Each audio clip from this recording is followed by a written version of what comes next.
ಎಲ್ಲಾ ಹಾನಿಯಿಂದ ಕೂದಲನ್ನು ರಕ್ಷಿಸುತ್ತೆ. ಬರೀ Amrut noni reach root premium hair oil. ಇನ್ನು ಎರಡನೇದು ತಮಗೆಲ್ಲ ಗೊತ್ತಿದ್ದಾಗೆ ಬಿಟ್ಕಾಯಿನ್ ಹಗರಣ ಬಹಳ ದೊಡ್ಡ ಹಗರಣ, ಸಾವಿರಾರು ಕೋಟಿ ರೂಪಾಯಿ ಹಗರಣ ಆಗಿದೆ ಅಂತೇಳಿ ಹೇಳ್ತಾ ಇದ್ದದ್ದನ್ನು ಅದನ್ನು ಕೂಡ ನಾವು ಸಿಐಡಿಯಲ್ಲಿ ಮತ್ತೊಂದು SITಯನ್ನು ಮಾಡಿ ಕೊಟ್ಟಿದ್ದು. ಅವರು ಹಂತದಲ್ಲಿಯೂ ಕೂಡ ಇನ್ವೆಸ್ಟಿಗೇಷನ್ ಮಾಡ್ಕೊಂಡು ಬಂದಿದ್ದಾರೆ. ನಿನ್ನೆ ದಿವಸ ತುಮಕೂರಿನಲ್ಲಿ ಒಂದು ಸಂಸ್ಥೆಯಲ್ಲಿ ಏನು ಶ್ರೀಕಿ ಅಂತ ಇದ್ದಾರೆ, ಅವರು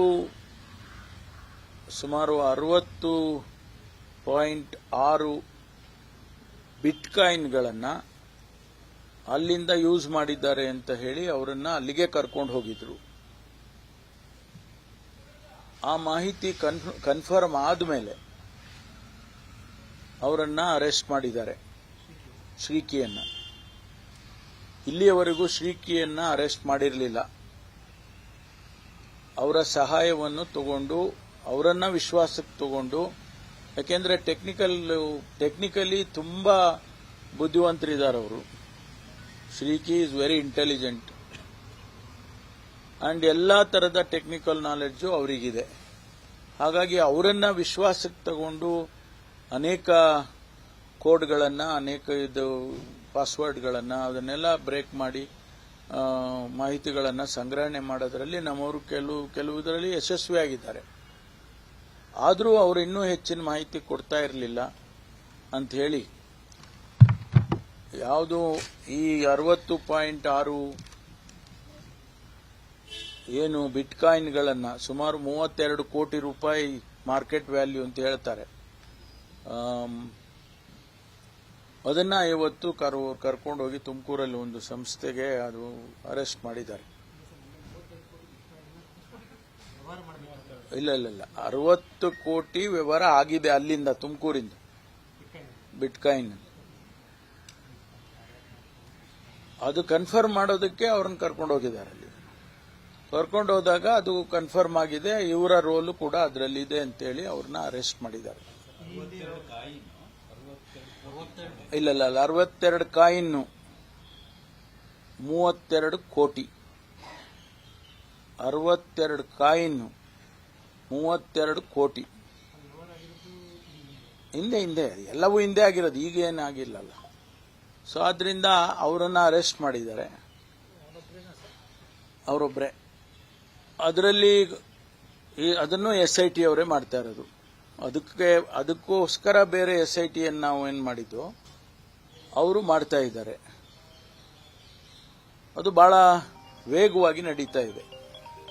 ಕೆಲವೆಲ್ಲ ಕನ್ಕ್ಲೂಡ್ ಆಗಿದೆ, ಇನ್ನು ಕೆಲವು ವೇಗವಾಗಿ ನಡೀತಾ ಇದೆ.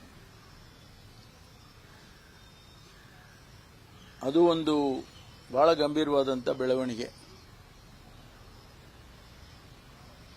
ಇನ್ನೂ ಒಂದು ಅವರು ಕೇಂದ್ರದಲ್ಲಿ ಮತ್ತೊಂದು ಬಿಟ್ಕಾಯಿನ್ ಹಗರಣ ನಡೀತಾ ಇದೆ, ಅದು ಇನ್ವೆಸ್ಟಿಗೇಷನ್ ಅವ್ರು ಮಾಡ್ತಾ ಇದ್ದಾರೆ, ಸೆಂಟ್ರಲ್ನವರು, CBIನವರು. ನಮಗೆ ಬರೋದಿಲ್ಲ, ನಮ್ಮ ರಾಜ್ಯಕ್ಕೆ ಸೇರಿಲ್ಲ ಅದು. ಆದ್ರಿಂದ SIT ಅನ್ನುವಂಥದ್ದು ನಮ್ಮದೇ ಸಂಸ್ಥೆ ಆಗಿದೆ. ಬಹಳ ಎಫೆಕ್ಟಿವ್ ಆಗಿ ಅವರು ಕೊಟ್ಟಂತ ಜವಾಬ್ದಾರಿಯನ್ನ, ಕೆಲಸವನ್ನ ಮಾಡ್ತಾ ಇದ್ದಾರೆ. ಅದಕ್ಕದು ಒಂದು ನಿದರ್ಶನ.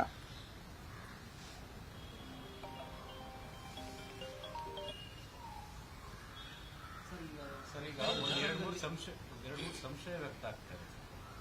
ಅಂದ್ರೆ ಕಾರ್ತಿಕ್ ಗೌಡನ್ನ ಇನ್ನೂ ಕೂಡ ಅರೆಸ್ಟ್ ಮಾಡಕ್ ಹೋಗಿಲ್ಲ ಅನ್ನೋ ವಿಚಾರ, ಅಂದ್ರೆ ಯಾಕಾಗಿ ಅದು ಡಿಲೇ ಆಗ್ತಾ ಇದೆ? ಅದು ಸಂಬಂಧಪಟ್ಟ ಮಾಹಿತಿ ಏನಾದ್ರು ಇದೆಯಾ?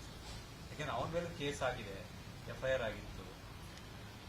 ಟೆಕ್ನಿಕಲಿ ನಾವು ಕಾನೂನಿನ ಪ್ರಕಾರ ಎಲ್ಲವನ್ನು ಕೂಡ ಒಬ್ಬರನ್ನ ಅರೆಸ್ಟ್ ಮಾಡಬೇಕು ಅಂತಂದ್ರೆ ಇಂಥ ವಿಚಾರಗಳಲ್ಲಿ ಬಹಳ ನಿಖರವಾದಂಥ ಎವಿಡೆನ್ಸ್ಗಳಿರಬೇಕು.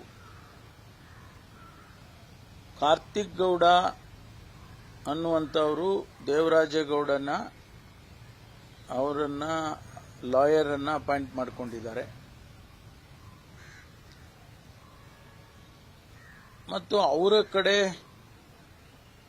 ನಮಗೆ ಬರಬೇಕಾದಂಥ ಮಾಹಿತಿಗಳು ಮತ್ತು ಎವಿಡೆನ್ಸ್ಗಳು ಬರೋವರೆಗೂ ನಾವು ಅವರನ್ನಾಗಲಿ ದೇವರಾಜೇಗೌಡನ್ನಾಗಲಿ ನಾವು ಅರೆಸ್ಟ್ ಮಾಡಕ್ಕೆ ಬರೋದಿಲ್ಲ. ಆದರೆ ಅವರು ಹೇಳಿಕೆ ತಗೊಂಡಿದ್ದಾರೆ. 41A ಅವ್ರಿಗೂ ಕೊಟ್ಟು ಸಮನ್ಸ್ ಮಾಡಿ ಅವರ ಹೇಳಿಕೆ ತಗೊಂಡಿದ್ದಾರೆ. ಆ ಹೇಳಿಕೆಯಲ್ಲಿ ಏನು ಅವರು ಕೊಟ್ಟಿರ್ತಾರೆ ಅದನ್ನು ವೆರಿಫೈ ಮಾಡ್ಕೊಳ್ತಾರೆ. ಅದರಲ್ಲಿ ನಮಗೆ ಮಾಹಿತಿಗಳು ಸಿಕ್ತು ಅಂದರೆ ಆಗ ಅವ್ರನ್ನ ಅರೆಸ್ಟ್ ಮಾಡ್ತಾರೆ. ಹೌದೌದು.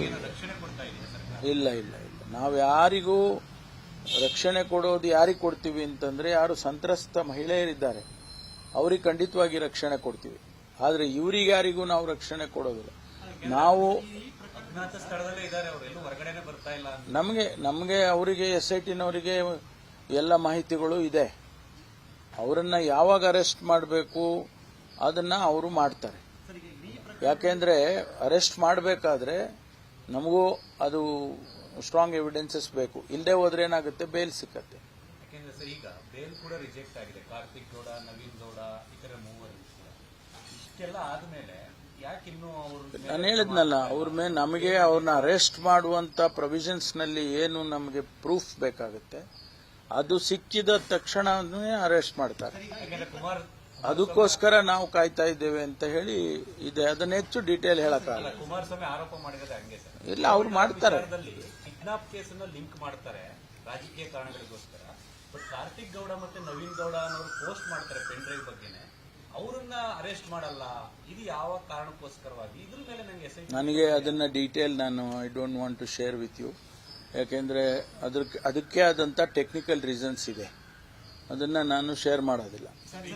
ಯಾಕೆಂದ್ರೆ ಅವರು ಕೋರ್ಟ್ಗೆ, ಅವರೇ ಲಾಯರ್ ಆದ್ರಿಂದ ಕೋರ್ಟ್ಗೆ ನಾವು ಹೇಳಿ ಪರ್ಮಿಷನ್ ತಗೋಬೇಕಾಗುತ್ತೆ. ದೇವರಾಜೇಗೌಡ ಅವರು ಒಂದು ಆರೋಪ ಮಾಡಿದ್ದಾರೆ. SITಗೆ ನಾನು ಮೊದಲನೇ ಬಾರಿ ಹೋಗಿದ್ದೆ, ಆಗ ನನ್ನ SP ಅವರು ನನ್ನ ಜೀವನದಲ್ಲಿ ನಾನು ಮಾತ್ರವಲ್ಲ, ನನ್ನ ಕೂದಲು ಕೂಡ ಆಗಿರ್ಬೇಕು ಸ್ಟ್ರಾಂಗ್ ಅಂಡ್ ಸ್ಟೈಲಿಶ್. ಬರೀ Amrut noni reach root premium hair oil ನೊಂದಿಗೆ. Rich root premium hair oil ಮಾಹಿತಿಯನ್ನು ತಗೊಂಡು ಎರಡನೇ ಬಾರಿ ಹೋದಾಗ DCM ಅವ್ರ ಬಗ್ಗೆ ಹೇಳಿಕೆಯನ್ನ ವಾಪಸ್ ತಗೊಳ್ಳಿ, ನಾವು ಅದನ್ನು ವಿಡಿಯೋ ಡೆಲೀಟ್ ಮಾಡ್ತೀವಿ ಅನ್ನುವಂಥ ಮಾಹಿತಿಯನ್ನು ಕೊಟ್ಟರು. ಹಾಗಾಗಿ ನನಗೆ SIT ಮೇಲೆ ನಂಬಿಕೆ ಇಲ್ಲ ಅನ್ನೋದು ಫಸ್ಟ್ ತಗದೆ ತೆಗೆದಿರೋದು ದೇವರಾಜೇಗೌಡ. ಗೊತ್ತಿಲ್ಲ, ಅದೆಲ್ಲ ಇಂಡಿವಿಜುವಲಿಸ್ಟಿಕ್. ಯಾರಾದರೂ ಒಬ್ಬ ಅಧಿಕಾರಿ ಆ ರೀತಿ ಹೇಳಿದ್ರೆ ಅದನ್ನ SITನವ್ರಿಗೆ ನಾವು ತಿಳಿಸ್ತೀವಿ, ಆ ರೀತಿ ಅವರು ಕೂಡ ನಡಿಬಾರದು ಅಂತ. ಬಟ್ ಯಾರ ಬಗ್ಗೆನೇ ಆಗಲಿ, ಪರ ಆಗಲಿ ವಿರೋಧ ಆಗಲಿ, ಅಧಿಕಾರಿಗಳು ಹೇಳಿಕೆಗಳನ್ನ ಕೊಡೋದಾಗ್ಲಿ ಅಥವಾ ಇನ್ಫ್ಲೂಯೆನ್ಸ್ ಮಾಡೋದಾಗ್ಲಿ ಆಗಬಾರ್ದು. ಸರ್, ಈಗ ತಾಂತ್ರಿಕವಾಗಿ ನಾನು ಪ್ರಶ್ನೆ ಕೇಳ್ತೀನಿ. ಮೇಲ್ನೋಟಕ್ಕೆ ಸಹಜವಾಗಿ ಮತ್ತೆ ಬೇರೆ ಅಂದ್ರೆ ಕುಮಾರಸ್ವಾಮಿ ಅಥವಾ ಬೇರೆ ಪಕ್ಷದವರು ಆರೋಪ ಮಾಡಿರ್ತೀವಿ, ಅದನ್ನ ಏನು ಫೇಸ್ಬುಕ್ ಅಥವಾ ಯೂಟ್ಯೂಬ್ ಅಲ್ಲಿ ಇಂಥ ಟೈಮ್ಗೆ ರೀಲ್ಸ್ ಆಗುತ್ತೆ ಅಂತ ವಿಡಿಯೋ ಕೊಟ್ಟಿರೋದು ನವೀನ್ ಗೌಡ ಅವ್ರು ಶೇರ್ ಮಾಡಿರೋದು, ಅದು ಪ್ರೂವ್ ಆಗಿದೆ. ಅದು ಪ್ರೂವ್ ಅಂದ್ರೆ ಮೇಲ್ನೋಟ ಗೊತ್ತಾಗ್ತಾ ಇರ್ತದೆ. ಕಾರ್ತಿಕ್ ಗೌಡ ಕೇಂದ್ರ ಬಿಂದು ಆಗಿರೋದು. ಸೊ ಇಬ್ಬರನ್ನು ವಶಕ್ಕೆ ಇಟ್ಕೊಳ್ಳೋದಿಲ್ಲ, ಅಂದ್ರೆ ವಿಚಾರಣೆ ಕೂಡ ಮಾಡಿಲ್ಲ ಅಂದ್ರೆ ಸರ್ಕಾರ ನೋಡಿ, ಒಂದಷ್ಟು ಅನುಮಾನ ಬರ್ತಾರೆ. ಯಾರೋ ಈಗ ಸಾರ್ವಜನಿಕವಾಗಿ ಕೆಲವರು ಪ್ರಶ್ನೆಗಳು ಕೇಳ್ತಾರೆ, ಸಹಜ ಅದು. ಆದರೆ ಕಾನೂನಿನ ಚೌಕಟ್ಟಿನಲ್ಲಿ ಮತ್ತು ಟೆಕ್ನಿಕಲ್ ಆಗಿ ಏನ್ ಮಾಡಬೇಕು, ಯಾವಾಗ ಅರೆಸ್ಟ್ ಮಾಡಬೇಕು, ಯಾವಾಗ ಅವ್ರನ್ನ ಕರ್ಕೊಂಡು ಬರಬೇಕು, ಅದೆಲ್ಲವೂ ಕೂಡ ನಾವು ಹೇಳಿ ಇನ್ಫ್ಲೂಯೆನ್ಸ್ ಮಾಡೋಕ್ಕಾಗೋದಿಲ್ಲ. SITನವ್ರಿಗೆ ಗೊತ್ತಿದೆ, ಕಾರ್ತಿಕ್ ಗೌಡ ಅವ್ರ ಬಗ್ಗೆ ಗೊತ್ತಿದೆ, ದೇವರಾಜ್ ಗೌಡ ಅವ್ರ ಬಗ್ಗೆ ಗೊತ್ತಿದೆ, ಅವ್ರನ್ನ ಅರೆಸ್ಟ್ ಮಾಡೋಂತ ನವೀನ್ ಗೌಡ ಅಂತ ಗೊತ್ತಿದೆ. ಅದನ್ನ ಅರೆಸ್ಟ್ ಮಾಡುವಾಗ ಖಂಡಿತವಾಗಿ ಮುಲಾಜಿಲ್ದೆ ಅರೆಸ್ಟ್ ಮಾಡ್ತಾರೆ. ವಿಚಾರಣೆ ಮಾಡಿದ್ದಾರೆ, 41A ಕರ್ಕೊಂಡು ವಿಚಾರಣೆ ಮಾಡಿದ್ದಾರೆ, ಸ್ಟೇಟ್ಮೆಂಟ್ ತಗೊಂಡಿದ್ದಾರೆ. ಅದೆಲ್ಲ ನಾವು ಹೇಳಕ್ಕಾಗೋದಿಲ್ಲ. ಕಂಪ್ಲೇಂಟ್ ಕೊಡದೆ ಹೇಗೆ ಅವ್ರನ್ನ ಕರ್ಕೊಂಡು ಬರಕ್ಕಾಗುತ್ತೆ? ನೋ, ಸಂಖ್ಯೆಗಳನ್ನ ಹೇಳಕ್ ಹೋಗೋದಿಲ್ಲ ನಾನು. ಈಗಾಗಲೇ ನಮಗೆ 5 ಜನದ್ದು ನಾವು ಸ್ಟೇಟ್ಮೆಂಟ್ಗಳನ್ನ ರೆಕಾರ್ಡ್ ಮಾಡಿದ್ದಾರೆ. ಮತ್ತೆ ಫರ್ದರ್ ಡೀಟೇಲ್ಸ್ ಅವೆಲ್ಲ ಹೇಳಕ್ ಬರೋದಿಲ್ಲ. ಹೌದೌದು, ಅವೆಲ್ಲ ಡೀಟೇಲ್ಸ್ ಹೇಳಕ್ ಆಗೋದಿಲ್ರಿ. ಅವೆಲ್ಲ ಸುಮ್ಮನೆ ನೀವು ಅವ್ರು ಹೇಳ್ತಾರೆ ಅಂತ ನೀವು ಹೇಳ್ತೀರಾ ಅಂತ ನಾನು ಡಿಸ್ಕ್ಲೋಸ್ ಮಾಡಕ್ಕಾಗಲ್ಲ. ಸರ್ಕಾರಿ ಅಧಿಕಾರಿಗಳದ್ದು ಮೇಲೆ ವಿಚಾರಣೆ ಮಾಡಿದ್ರು. ಈಗ ಕುಮಾರಸ್ವಾಮಿ ಅವರು 100 ಪ್ರಶ್ನೆ ಕೇಳಿದ್ದಾರೆ. ಅದೆಲ್ಲದಕ್ಕೂ ಉತ್ತರ ಕೊಡಕ್ಕಾಗಲ್ಲ. ನಾನು ಒಂದೇ ಪಾಯಿಂಟ್ ಹೇಳಿದೆ, CBI ಕೊಡೋದಿಲ್ಲ, ನಾವು SIT ಸಮರ್ಥವಾಗಿದೆ, ಅದನ್ನು ಖಂಡಿತವಾಗಿ ಯಾವುದೇ ಮುಲಾಜಿಲ್ಲದೆ ನಾವು ಮಾಡ್ತೇವೆ ಇನ್ವೆಸ್ಟಿಗೇಷನ್ ಅಂತ ಹೇಳಿದ್ದೇನೆ, ಅದನ್ನು ಮಾಡ್ತೇವೆ. ಅವ್ರು ಹಿಂಗೆ ಇಂತಿಂಥದ್ದೇ ಪ್ರಶ್ನೆ ಅಂತ ಹೇಳಿ ಈಗ ನೀವು ಕೇಳಿದಾಗ ಸಂಶಯ ಏನಕ್ಕೆ ಅಂದ್ರೆ ಈಗ ರೇವಣ್ಣ ಅವರು ಸತೀಶ್ ಬಾಬು ಸಂಶಯ ಪಡೋ ಅಗತ್ಯ ಇಲ್ಲ. ನಾ ಹೇಳ್ತಾ ಇದ್ದೀನಿ, ಸತೀಶ್ ಬಾಬು ಅರೆಸ್ಟ್ ಆಗೋದು ಹೊರಗಡೆ ಬರುತ್ತೆ, ಇನ್ನು ಅರೆಸ್ಟ್ ಆಗೋದು ಹೊರಗಡೆ ಬರಲ್ಲ ಅಂದ್ರೆ ಏನ್ ರೀಸನ್ ಏನು ಅಂತ ಅದನ್ನ ನಾನು ಹೇಳಕ್ಕಾಗೋದಿಲ್ಲ. SITನವರು ಯಾವುದೋ ಕಾರಣಕ್ಕೆ ಮಾಡೋದಿಲ್ಲ, ಅದನ್ನ ನಾನು ಹೇಳಕ್ಕಾಗತ್ತಾ? ನಾನು ಹೇಳಕ್ಕಾಗಲ್ಲ. They have their own way.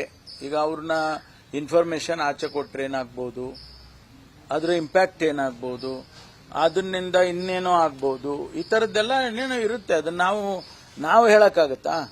ಅಂದ್ರೆ ಸರ್, ಸಹಜ ಅನುಮಾನ ರಾಜಕೀಯವಾಗಿ ಮಾಡ್ತಿರುವಂತಹ ಆರೋಪದಲ್ಲಿ ಕಾಂಗ್ರೆಸ್ ತನ್ನ ಪರವಾಗಿರೋದನ್ನ ಮುಚ್ಚಿಟ್ಕೊಳ್ತಾ ಇದೆ ಅಂತ. ಖಂಡಿತವಾಗಿ ಇಲ್ಲ. ಯಾವುದನ್ನು ನಾವು ಮುಚ್ಚಿಡುವ ಅಗತ್ಯ ಇಲ್ಲ. ಯಾವತ್ತಾದ್ರೂ ಈಗ ನಾನು ಇವತ್ತು ಮುಚ್ಚಿಡ್ತಾರೆ ಅವರು SITನವರು ಅಂತ ಇಟ್ಕೊಳ್ಳಿ, ನಾಳೆ ಆಚೆ ಬಂದೇ ಬರಬೇಕಲ್ಲ. ಅದು ಅದರಲ್ಲೇ ಸೇರಿದೆ. ಹೌದೌದು, ಅದನ್ನು ಮಾಡ್ತಾರೆ, ಅದನ್ನು ತನಿಖೆ ಮಾಡ್ತಾರೆ. ಯಾರು ಬಹಿರಂಗ ಪಡಿಸಿದ್ರು, ಈಗ ಅವ್ರು ಹೇಳಿದ್ದಾರೆ ಪೊಲೀಸ್ನವರೇ ಹಂಚಿದ್ರು ಅಂತ ಹೇಳಿದ್ದಾರೆ. ಯಾವ ಪೊಲೀಸ್ ಹಂಚಿದ್ರು, ಎಲ್ಲಿ ಹಂಚಿದ್ರು, ಅದನ್ನೆಲ್ಲ ನಾವು ನೋಡ್ಲೇಬೇಕಲ್ಲ. ಹೌದು, ಅದನ್ನ ನಾವು ಅವ್ರನ್ನ ಪರಿಶೀಲನೆ ಮಾಡ್ತಾರೆ. Whether it is required to be given a notice or not, ಅವರು ಡಿಸೈಡ್ ಮಾಡ್ತಾರೆ. ಅವರು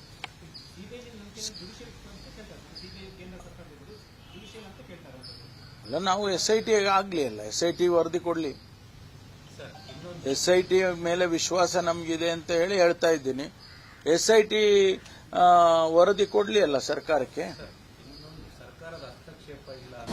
ಅನುಕ್ಷಣದ ಸುದ್ದಿಗಳಿಗಾಗಿ ವಿಸ್ತಾರ ನ್ಯೂಸ್ ಯೂಟ್ಯೂಬ್ ಚಾನೆಲ್ ಸಬ್ಸ್ಕ್ರೈಬ್ ಮಾಡಿ. ಹೊಸ ಸುದ್ದಿಗಳ ನೋಟಿಫಿಕೇಶನ್ಗಾಗಿ ಬೆಲ್ ಐಕಾನ್ ಕ್ಲಿಕ್ ಮಾಡಿ.